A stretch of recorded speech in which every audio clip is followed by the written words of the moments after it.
It ain't easy to write a theme folks will want to sing out loud. 'Cause when you got cancer, wearing a wig and all, you don't always feel so proud.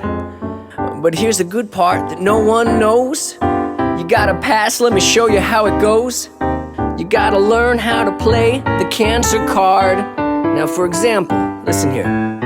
Hey Charlie, can I get a lift to the airport? I would love to, my friend, but I have cancer. Hey Charlie, you wanna go see Cat Stevens at the Greek tonight?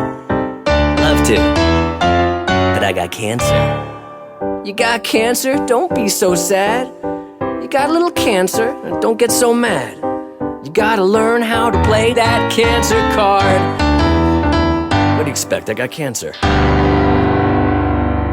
Hi everybody, welcome to another edition, an installment, an episode of The Cancer Card. My name is Charlie Schlatter. Chris Gorelick. And we've got an amazing guest today. In fact, I thought the episode with Fran Drescher was going to be the best episode ever. Today, I think is going to be the best episode ever. Chris, do you agree? I agree only because we're sitting with somebody who plays probably the most favorite character of a Western that I have, other than in Lonesome Dove. Yeah. We have Whitney Ellsworth with us here today. Yeah. And I'm pretty excited about that, I gotta tell you. His real name, I love everybody. that character so much. His real name is Jim Beaver. That's who we have today. Jim, you don't Welcome, have to, Jim. Unless you want to speak, you don't have to yet, because I'm going to give a little fanfare. This is all for you. Oh, let's hear this. There we go. I wrote this last night. I really didn't. I just went up on the internet. Supernatural, you guys know me. You were Bobby in Supernatural. I only know that because I've been out with Jim and people come flocking to me. Hey, it's Bobby. I'm like, that's not Bobby. He's like, no, I play Bobby in this show. Supernatural, Deadwood, Breaking Bad, Better Call Saul, which, again, one of my favorites. And, dude, The Ranch. And a lot of people don't know this hidden chestnut, but you were Ranger Virgil on Melrose Place. Did you know that? Do you even remember that? My daughter was born on a Melrose Monday, and it might not have been the Monday you were on, but... Yeah, I remember that. Did you have a good time working on that show? I did You're not most proud of that? No, I was very sick, and a couple of young men who... Why were you sick? I had like strep throat or something. Oh no! Yeah, it was a hard day to talk. Wow. And there were people, colleagues, let's call them, who didn't make it any easier. But God, I can only imagine. But you've shown everyone that that's not the end of a man's career; it's just the beginning. I don't know if you know this, but Jim just did Nightmare Alley. I haven't done it yet. Oh, you're gonna do it. I thought you guys started shooting because when we shooting, worked, but I haven't started yet. Okay, with Guillermo del Toro. Yeah. And when we were working together on something we won't even mention, right? Mm-hmm. Unless you want to, but I don't have to. Oh, we could use some laughs. Yeah, we did a Western in Tucson this summer, in the middle of July. Who does that? Who tells their agent, I want to do a Western in July in Tucson? But anyway. For no money. But you were already on the phone with Guillermo, yeah. with those people, and they wanted you to do this thing? And, yeah. Right? Well, I had done Guillermo's previous picture, Crimson Peak. And so he called up and said, I got something for you. So I was happy. Oh, that's awesome. Because I'm always happy working with him. He's fun to work with, huh? He's just the best. He's a genius who's also warm and fun and sweet and you know. Not the director from Melrose Place. I don't even remember that director. No, I mean I'm not sure we had Del one. Toro was not the director. It was Jason Priestley. Jason Priestley, probably. No, I'm sure there were those people on Melrose Place had names, but I forgot them. I'm sure they did. No, I'm going to Toronto in April. Why? Do Nightmare Alley. Oh, that's when it starts. Okay. That's when I start. How many days do you have on that? Are you going to be there a couple of weeks? I think it's up to hours. Wow. Okay. That I Who have. cares? Every second with that guy, and I don't know much about him other than just how wonderful he is when he's accepting all those awards, and his speeches are always great. Well, he's kind of like that normally. He's super gracious, incredible talent, incredible worker. I mean, when I was doing Crimson Peak, we'd work all day, and then he'd come back the next day and say, do you want to see the dailies from yesterday? And he'd show them to me, and they were all cut together with music. No. Because he stayed up all night doing that. Oh, no one likes a show off. Yeah, I know. And he works on 4 hours sleep a night and creates works of genius. So that's crazy. And he's just the coolest guy in the world. That's the best. Yeah. It's good to hear good things about talented people because when it's the opposite, it totally sucks. Yeah. Okay, so Chris, did you want to say something? Well, no, I thought I feel you like, I got to talk to Jim. I got to talk to Jim. Well, I will say I did like Deadwood an awful lot. Well, I like Deadwood an awful Deadwood. I lot, think too. that was a great show. That was probably the greatest experience of my career. Really? Yeah. Well, it came across It was because I don't think you were acting. I think that character must have been in part who you are as a person, a little bit. Well, it's interesting. I discovered over time, working on that show and some other shows as well, but particularly that show, that the creators hire you, and then the character begins to show traits that you share in some way. Not always, but I never really talked to David Milch about this, but it seemed to me that the character was being written closer and closer and closer to me. That's not to say I have all that character's good traits, but it became a much more familiar character as the show went on. And you named him too, the first name, didn't Well, you? yeah, the for the first season and a half, he was just Ellsworth. Right. And I said, well, guy what's his first name? And David said, well, maybe it's Ellsworth. And That's redundant. but then they were, the character got married, and they needed a first name and a last name, and they gave him one. I don't remember what it was, but I had been working on a book and still am, for about 150 years, about George Reeves, the star of the old Superman Yeah, series. Superman, from the the original, 50s. yeah. Well, the producer of that show was named Ellsworth, and his first name was Whitney. And I said, Oh, that's where you got. so I said, David Milch, would you mind giving the character the first name Whitney? And he said, sure. So Whitney Ellsworth So rides that's where again. that's from. That's yeah. where Whitney comes from, yeah. Yeah. And I would be With the hard interested. H, You were a Whitney. consultant on Hollywoodland, right? I was. You were, right? Yeah, And yeah. I'm just curious. So, after the work that you've done, you've probably done more work on this than any person on the planet, For some reason. right? So, in your estimation, what do you think happened? Oh, to George Reeves? Yeah. Do you think he Well- was shot, or do you think he killed himself? I think he killed himself. You do. And would he be Yeah. happy about Ben Affleck playing him? I was. I thought just Affleck did a pretty good job of capturing him. I but, agree too. I think sometimes he's really great, and I think sometimes it's just Yeah. kind of miscast. Yeah. Which I never blame the actor. I blame the person who hired them. Yeah. Well, they didn't cast me, so of course he's miscast. So But it's great. Exactly. But it's great that they started making that character more like you, because I do think that you as a human being are always just a little bit more interesting than any character somebody could write. I keep telling them that. Right? And they just They just won't listen. finally. Yeah. It's hard to come up with a character that's as interesting as I am. Truth. No, that is the truth. Like, I've known Jim for a long time, and he's still like this enigma. He's really like this interest. There's always like another little layer of Jim. Layers of Jim coming up next. When I was in college, I was out with a bunch of friends one night, and this one girl, it was her first year at school, and so she was kind of new. And at one point, she just stopped. She said, "You're spooky," That's classic. and I thought I never intended to be, but Yeah. It's better than you're creepy. Which I get a lot. which may have been what she meant. It was code for creepy. So. Well, I guess theoretically this is a show about cancer in some way, shape, or form. Yeah, so we should talk about cancer a little little bit. bit. As much as we want to talk about Jim and how awesome he is. And you're also a minister, right? Are you a minister? No, his father. My father was a Your minister. father was a minister. Yeah. Was that tough? Was Are that you sure weird growing he's up? your friend? I know. No, but you never listen. I find shit out about, like I said, he's got layers. You never know. He could possibly. But was that tough growing up the son of a minister, or any different than any other? Well, how would I know if it was Yeah, different? I guess. What do you? You don't know the difference, would- right? it- It's just what it is. It was, for me, it was largely great because my old man was the coolest guy you would ever want to meet. Maybe the most loved character I've ever met. In town. And, but yeah, there's a certain responsibility that is placed on your shoulders when you're very young to, not represent, not create a problem for. And he wasn't so much like that, but my mom was kind of like, okay, you can't do this because your dad It's not is going to reflect well on your father.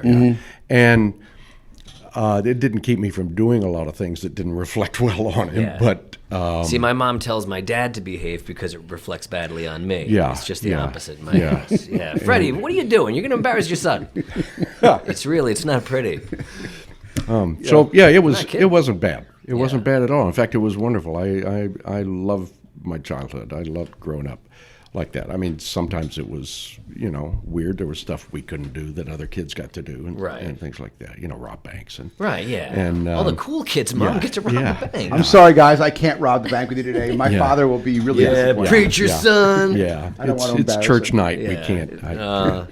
So. Now, you have had, to say that you had experiences with cancer would be an understatement. You've had some devastating things that have happened in your life. In fact, I think you just said that today's the 16th anniversary Yeah. of what happened. Yeah. I thought it was a good opportunity for us on the show to talk a little bit about caregiving, because I've read most of the book. I've gotten through of Life's That Way.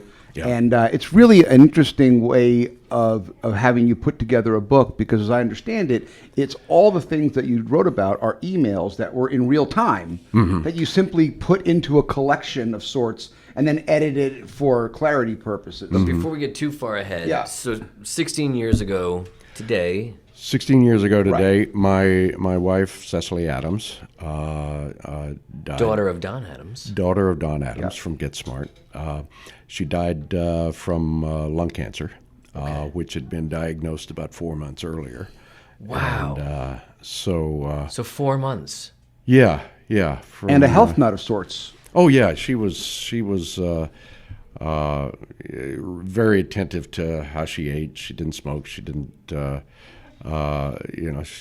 She was very careful about what nutrients she took in, and she exercised a lot, and she did everything right. Yeah. Except this got her anyway. And I remember asking her doctor, what's the deal here? She's not what you think of as the typical Candidate. lung cancer patient. Yeah. Well, it has respect for no one. He said, well, and this was 2003, 2004. He said there's been a real spike in lung cancer in non-smoking women. Why? Who knows? Just- Maybe it's just some of the other stuff we put into the air. I have no idea. Or there's Something in the there's foods or whatever. Shifts in DNA over decades or something. I don't know, but he said it's normally it would be unpredictable as with such a result, but he said there's a lot of that happening. I don't know if that's still true. I haven't stayed up on the research, but Yeah. but that was she was. But 4 months prior, so she went to the doctor initially. Why? So she had symptoms, which She went to the doctor because her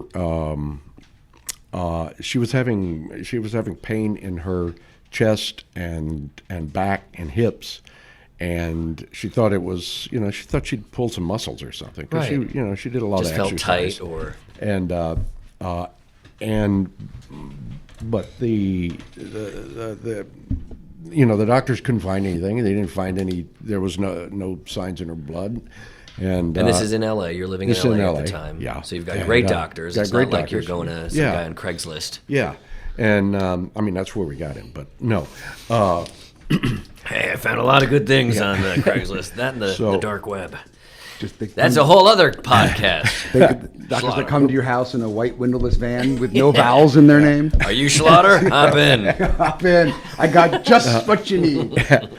and you got just what I need. We'll be right back. No, she finally went to an orthopedist to find out why her muscles were hurting so bad, And he did an X-ray. He couldn't find anything wrong with the muscles, but they saw a mass beneath her lung, and they said, it's not in the lung. It's right below it. And he said it's probably a calcified lymph node. And so they did a bronchoscopy. Went down. They said they didn't see anything in the lung except a little, inflammation. Right. And but when she came out of the anesthesia for that, she was in excruciating pain, and it was almost as if the anesthesia had relaxed her guard against the pain. Oh, yeah. And the That makes hospital sense. wouldn't release her in that much pain. It was supposed to be an outpatient thing.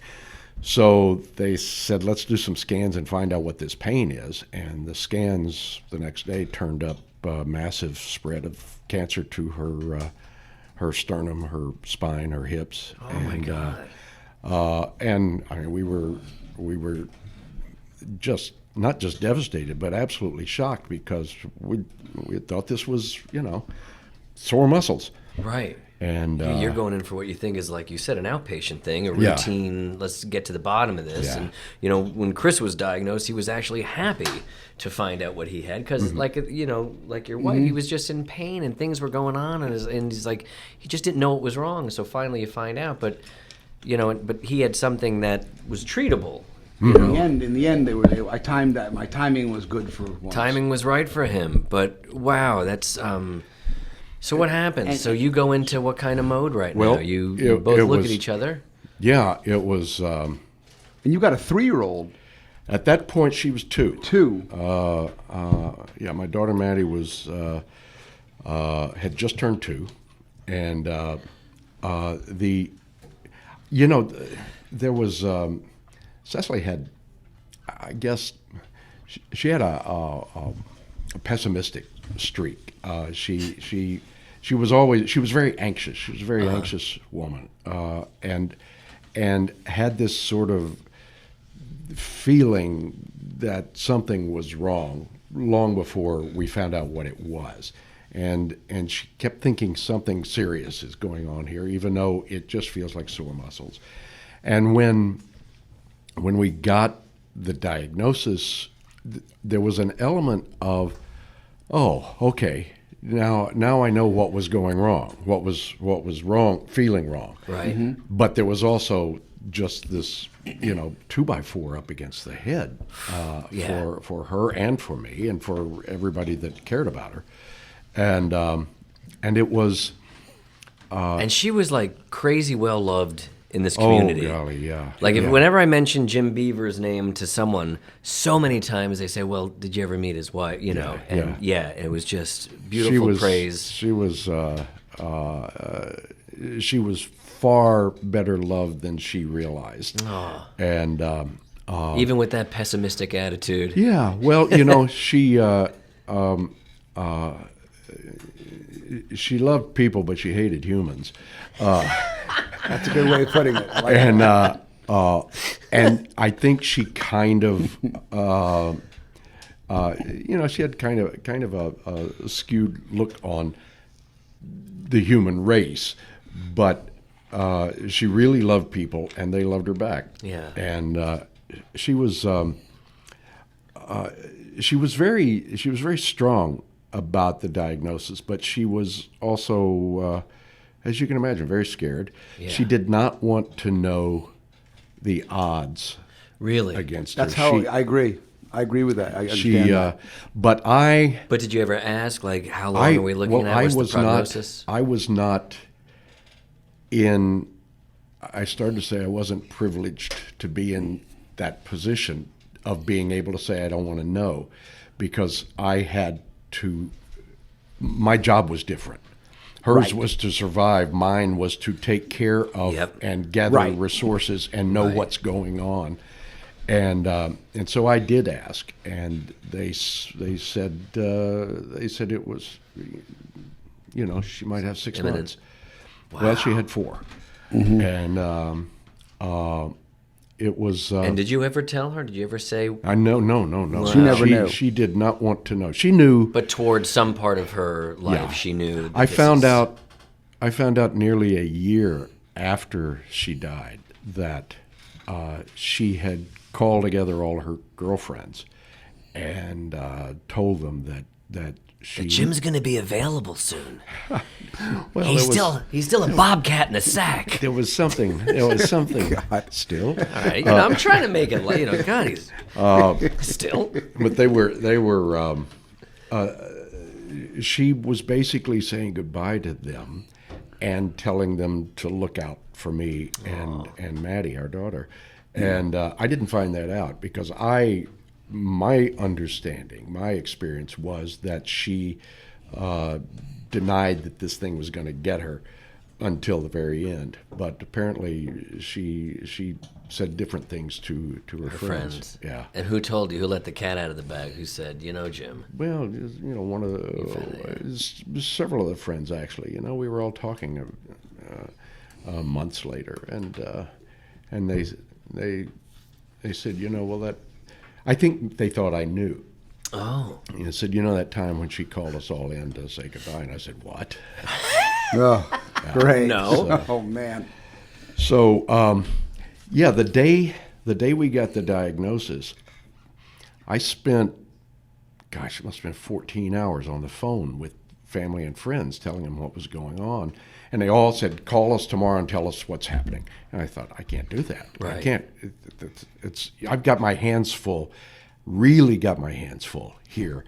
And the idea of getting on the phone for another 14 hours every single day to let everybody know, I said, I can't do that. And, the timing was such that people were beginning to deal much more frequently with email. It was very common, but it was suddenly a thing where you realized, I can reach out to 50 people at once, exactly. 100 people. Yeah. Right. And so I created a list group of family texting, and friends. exactly. And I let everybody know what was going on. And I said, I can't call you all every day. Right. So pay attention to your email, and I'll tell you what's going on, what we need, what maybe you guys can do for us to help out, and a little of what it feels like and what we expect. Yeah. And so I wrote every night for the next year.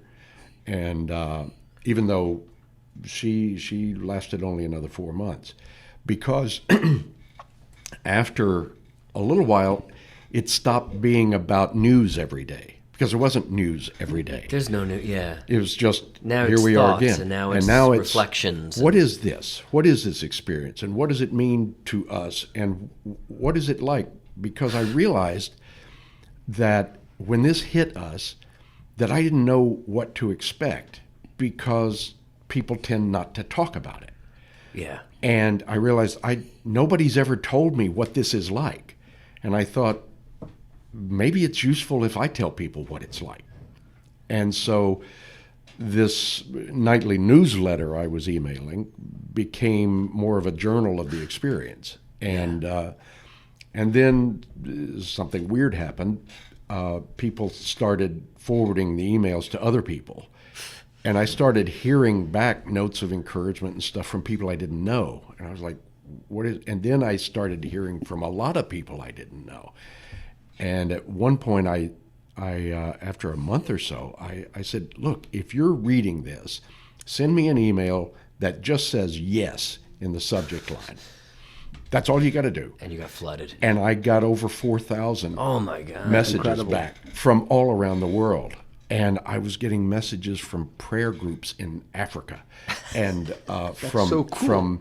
You still keep in touch with those guys? Some of them. All right. Some of them, yeah. That's yeah. awesome. It's it was Checking in. It was really astonishing, and they said almost perfectly, consistently, two things. Of course, encouragement, but also, I went through this, and I thought I was the only one who had this experience because nobody ever told me anything.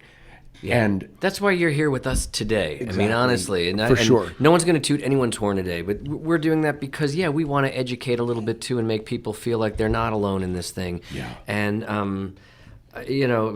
for people who only know you as Bobby from Supernatural, they don't realize what an incredibly eloquent writer you are. And for you to just use that talent while you were going through that thing is an amazing way to share what you went Did you through. find that experience energizing in a way? It was, I don't know if energizing is the or word. cathartic? It was cathartic in the extreme. Yeah. It was, what I knew was that no matter what had happened during the day, I was going to spend an hour, hour and a half, sometime after midnight, writing about the day and what the experience was, whether it was news, whether it was just, here's how I feel today. Mm-hmm. Here's how Cecily feels today. Yeah. Here's what this was like. And who knew this could happen? And because, there's, as I'm sure you know, cancer doesn't keep the dishwasher from breaking. No. It doesn't keep the bills from having to be paid. Right. It doesn't. It doesn't mean, my kid doesn't need to be cared for. For the person going through it, listen, my doctor said when I was diagnosed, Charlie, clear your plate because you've got nothing to do now except fight this thing. And it's very easy. It's so easy for me to clear my plate and do nothing except breathe. Yeah. But for the people in my life, for Colleen, like you said, the bills keep coming. This keeps coming, and she had to take care of me and keep the bad people at bay and the good people close. And and that was your job. You were that ringmaster. It was, and in some ways, and still dealing with your own emotions and and the it's the loss that's about to. Right. It was an interesting time in that I was shooting the first season of Deadwood when this all took place. Oh, really? And so I was going to the set 3 days out of 5 at least. Right. And for me, in a sense, it was wonderful because for those hours, I could kind of put this monster on my back aside and just be Whitney Ellsworth and not Jim Beaver, whose wife has caretaker cancer. And loving husband. But on the other hand, it also meant I had to have someone who could fill in for me. Right. Because I had to go to work to pay for what we were experiencing. And at the same time, somebody needed to be there for my wife and child. Who was that? And now my daughter had a nanny who had been with her since she was an infant, which was great. But she had issues of her own. Her own husband had liver cancer, and right before Cecily's diagnosis, we had held a fundraiser to raise money for him. So, but through this email chain and through the very real love that so many people had for Cecily, we had this massive influx of help, which not everybody gets. Yeah. We had people coming out of the woodwork. What can I do? Cecily needed to be driven to radiation 4 or 5 times a week.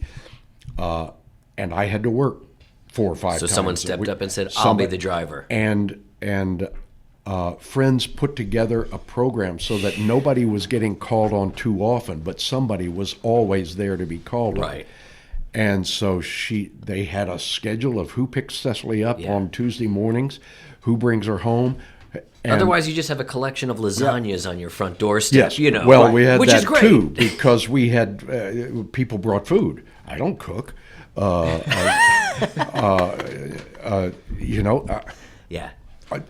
This is the God's honest truth. In my freezer at home, there is still some food that people brought over From when 16 years ago. That it's the last of it, and I can't quite throw it out. Can I hope it's in the freezer at least? It's in the freezer. Yeah. No, it's on the coffee table. on the coffee. So I was just wondering. This is Chris, our engineer, by the way. My girlfriend is 13 weeks pregnant right now, Yeah. so Look at you. just wondering, Whose is having a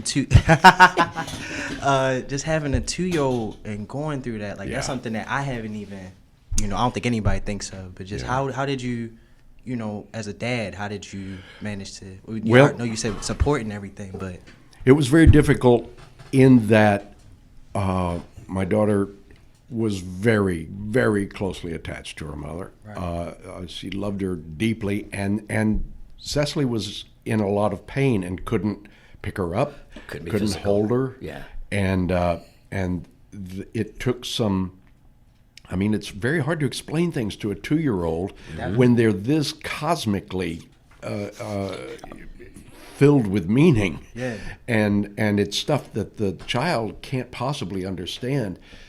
I'm sure at sometimes my daughter felt rejected because mommy would shy away from holding her. Right. She did her best, and Of course. but it fell to me to do a lot of explaining, and my daughter was having some issues of her own. She went through a stretch of brain seizures around this time, and she was. And how old is she? Well, She 2. was 2. And she okay. Yeah, and so she needed her own special attention. It was, if you get a choice of doing this with a child and doing it without one, Right. I'd say Yeah. go without. Go solo. Yeah. But on the other hand, 4 months later when Cecily died, if I hadn't had Maddie, I don't know that I would have wanted to go on because she was my whole world. Yeah. Except that I had a daughter who now needed me more than she had ever needed me. Yeah. Because I was the only one left. And so, I wouldn't. It's strange you go through these things and you think I would never ever want to go through this again, but There's a having but. gone through it, Yeah. you go, okay, there's a lot about this that I would change, but there's a lot about it I wouldn't change. And my sister was one of my philosophical guides. She always said, look for the gift. In whatever comes your way, no matter how bad it is, look for the gift. Find the thing in it that helps you, that serves you. And for me, the gift in the loss of my wife was that I had my daughter to focus my love on, to get love from, and to give me purpose.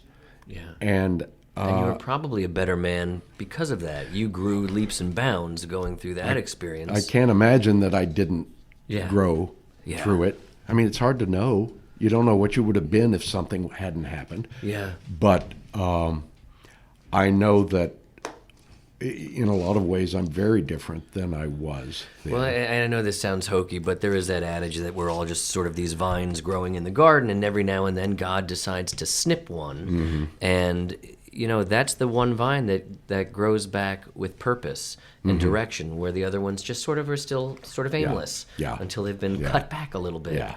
And they grow back stronger. So. Well, I think aimless was a pretty good way Well, we're to describe actors, me. you know. Yeah. It's funny. I had a similar experience in that, when I lost my first wife, she's alive, but she has mental illness, and we haven't seen her since 2002. Very similar time, and I had a 2 and a 5-year-old daughter, Maddie, and my son Maxwell, who was 2 at the time, and so they had their mother just kind of one day gone. Yeah. In a similar way, and it's Yeah. that is the most complex part of it, is explaining to them how someone that important to them can just not be there, nor will they be there again. Yeah. And so we did have a family. We talk about my family therapist, and he calls him my family buffer. He's got a buffer. He's got a buffer. He didn't even have to tell his kids that he had cancer. He hired a guy to break the news. Well, yeah, I wasn't going to do it. I'll tell you that. He much. flew in a guy. That's the kind of guy I'm working with here. But I Jim. will say that similarly to you also, the children, I would have much rather had gone through, I had brain cancer, and I'd much rather gone through that, theory. You'd think without the children, you would think so. But the truth of the matter is that I wasn't given much of a shot, but the purpose that I had of raising these kids, Yeah. it was kind of like I'd look at the doctors and I would say, listen, I know you don't think there's much of a chance here, but I'm looking through my calendar right now and I haven't found a spot where I can go. So you're going to have to figure this out Yeah. until something opens up. Yeah. You know, and Yeah. so that kind of thing. And so in my mind, I thought this just isn't possible because now Cicely had you. Yeah. So thank God. Yeah. But if there's only you, there Yeah. becomes this purpose around it that just in your mind you're thinking, it's not a matter of I got to fight or not. It just isn't possible. Yeah. I just have to figure out a way, and the children do give you that purpose. Yeah. And I think that your daughter Maddie gave you that purpose also Absolutely. to move forward and find other ways in life that you could smile again. Yeah. Yeah. Absolutely. And I think the through line, even with every episode we do, whenever we have it's like your sister said, it's about finding the gift. Yeah. You know, and Right. I always I say like that. I don't wish cancer upon you, but I do wish that you would have the clarity of what it's like, you know, to have had that disaster, Yeah. you know, something, And to have come through it, and to have come through, to come through it. or to have learned good things from not coming through it. Yeah. It's I think even Cecily gained something from this. You know, she used to she had this boss at the studio where she worked. She was a casting director, and she would come home day after day and said, "Oh, so and so hates me. She just hates me. She's she's probably going to fire me one of these days. She hates me." And I was like, "No, they love you over there. What are you talking about?" Right. And she's no. She was really disappointed in something I did today. Blah blah blah. She hates me. And one day we came home from her radiation treatment, and her boss from the studio was in our house scrubbing the toilet because people were coming over to help. Boy, that's neat. And Cecily learned an awful lot Yeah. about how people thought about her, Yeah. really thought about her, as opposed to what she thought they thought about her. Yeah. And we had that everywhere. We had Christmas came, and she was the casting director for that '70s show, and the whole production crew of that '70s show came over and decorated our house for us, and moved us in because it was in the midst of all of this we were moving into a new house. Yeah. And you know, we came home, and the president of the network was hanging up clothes in the closet. It's, you know, you find out things even in the direst circumstances that are valuable that you never would have found out. Nobody wants to go down that path just in order to get enlightened. Yeah, exactly. It's a long hoe, But- or a long row. But you can find stuff that makes meaning in the midst of all of that trouble. Did you find that you had to ask, let people know what they could do, or people just showing up doing this Well, stuff? our friends who organized things for us, Right. and they organized it well. You had a good crew. People had chores. They signed up. Right. They signed my up. point, yeah. Just you know. Okay. I'll do this, Who I'll can do that, clean? yep. Who can clean their house on Thursday? Yep. Boom. Somebody signs up. Yeah. Who can pick up groceries? Who can take Cecily to radiation? Who can pick up Maddie at school? Oh, the nanny's out sick. Who can sit with Maddie for 4 hours this afternoon? And it's not. Yeah, there's such a power to community, and I never understood it until I was ill. You know, and all of a sudden, these people that that part of the community really came forward. Well, that's the thing, circling back to what I was writing every night, that first gave me a sense of the value what I was doing had. That by speaking about it, by letting people know what was going on in a daily sense so that they were consistently aware, not necessarily overburdened. They didn't have to read the emails; they ignore them, whatever. But they knew, Yep. and that opened up a world of help for us, both emotional and practical. You're not alone. And I learned, to my sorrow, that most people don't do that. An awful lot of people get very quiet, and I've had I've had acquaintances who lived through their illness and then died, and nobody knew how much they needed during that time because nobody said anything. And in my case, we said something right off, and help came from every direction.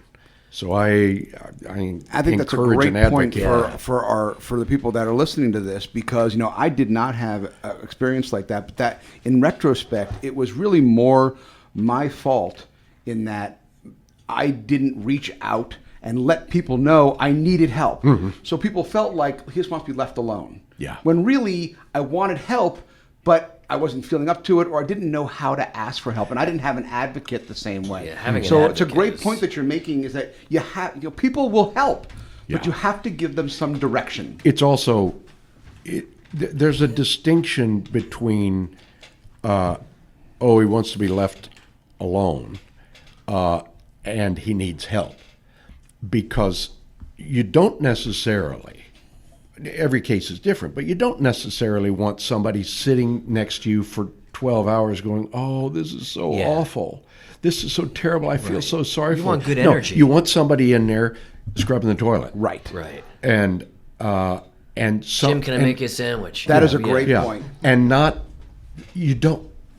people who are in this situation, whether they're the ill one or the family surrounding, they don't need commiseration. Exactly. They need somebody to lift part of the burden off their shoulders. Absolutely. Commiseration is often about trying to make somebody feel better so you don't feel so bad. And the kind of help I'm talking about is the practical kind. The emotional part is there because the action says, I'm here for you. But you don't need any more than I'm here for you. Now I'm going to go do the dishes. Now I'm going to go fold your laundry. Now I'm going to go pick up your groceries. And that, I think, is what people often need, but are afraid to say they need because they're afraid they'll get the other, which is somebody just sitting there crying with them. Yeah. And there's enough crying going on without help. Exactly. It's a sad enough thing. Yeah. And I know we're running out of time for you, but I do want to encourage people to think about, if they're going through anything like this, reading your book, Life's That Way. Because the difference between the way that your book is and the books that you read from a lot of people is that they're written in the past. Yeah. And they're written as you remember it, which is never really the way that it happened. It's as close as you can get, but you can't get the rawness of it the same way as the way that you've written essentially a journal, a daily journal for people to read about what it's like every day to go through this. And I think that, when I was going through this, I was thinking, oh, that's right, I forgot that. That is what it felt like. Yes, that is what happened. And it's a very different sort of experience to read it in real time than it is to read it as a memory. And I think to read it knowing that as it was written, I didn't know what was going to happen the next day. So, if I had written this story from memory, which I probably wouldn't have done, but if I had, there's probably a lot of stuff I would have left out. Yeah. Either because I didn't remember it or because I chose, okay, let's just not go there. I mean, I came within a day or two of my last conversation with Cecily being a huge argument. People don't always think about that the differences, the conflicts, they continue. They may get exacerbated because of the stress everybody's under. Unbelievable. And some silly argument could have been the last thing I said to her. Well, I wrote about it that night. Mm-hmm. I probably wouldn't have written about it looking back. Right. Because I felt pretty stupid. But it will help people that they're not different. Human in that, Right. That when it happens to them, it's not that they're just a jerk or they're different. That this is what happens. Yes. In an emotional situation. When you have 150 pounds of bricks piled on your shoulders, there's very little that you can do that is worth being judged on. That's a great line. It's Told you he was eloquent. people, we're all frail in certain ways, and the more we want life, the more we want life for someone we love, the harder it is to stay calm and reasonable and not, the harder it is to stay superhuman. Yeah. And we aren't. We're just everybody's people. trying to get through the night. Yep. And some of us know that the night may be longer than we expect. I think the biggest lesson I learned in terms of living with someone with terminal cancer is that you do your best, and that's good enough. I don't know how you could finish it up any better than that. Yeah, that's our episode. I don't know what else to say. We come back and do another one, maybe? We'll talk about other things. I would love if you come back and do another Yeah. one of these. Absolutely. Especially how you've moved on, because I'm sorry we don't have enough time now, but you've moved on. You know, I'm sure I'd love to hear the time frames that it took for you to begin. I know you're remarried now recently, but when does it, coming back from something like this, when does it feel for you? When did it feel for you like I feel okay smiling again? We got time for my last joke with my wife, Cecily? Yeah, for sure. Yeah. We had, for years before these events, we had heard this joke. I don't know if I told it to her, she told it to me, but guy's in a limousine coming home from his wife's funeral. His best friend is in the seat next to him, and the guy is sobbing and sobbing and sobbing, and his friend is trying to comfort him, and he says, "Look, I know that this is the hardest time of your life, but believe me, the burden is going to ease, and there will come a day when you can smile again, and when you will feel strength and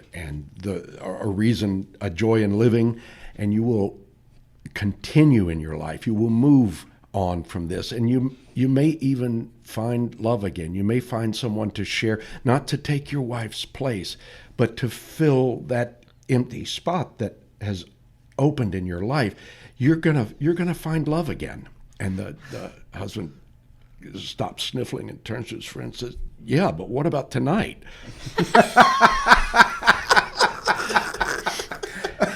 Now that joke had been. Yeah. It had turned into a thing with me and Cecily. Every time somebody would try to encourage you, if you had a bad break, if you didn't get a job you wanted or something, and you were complaining about it, somebody would say, "Oh, it's going to be better. You're going to," and then, but what about tonight? Well, many truths are spoken in jest. Well, the last day I saw Cecily, the last day I was able to talk with her, probably 5 days before she died, she was telling me, it was the closest she ever got to saying, "I don't think I'm going to make it out of this." She said, "If I don't, you have to find someone to be a mother to Maddie. You've got to, and she gave me a list of people it couldn't be." Who it couldn't be. Did she really? Did she really? That's great. Yeah. I love that.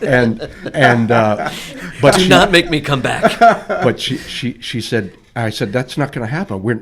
A, you're not going anywhere. B, I wouldn't. You're it for me. It's never going to happen." And she said, "No, you're going to have to, because you have a daughter that needs a mother. You're going to have to find somebody." And she said, "It's going to happen." And I said, "Yeah, but what about tonight?"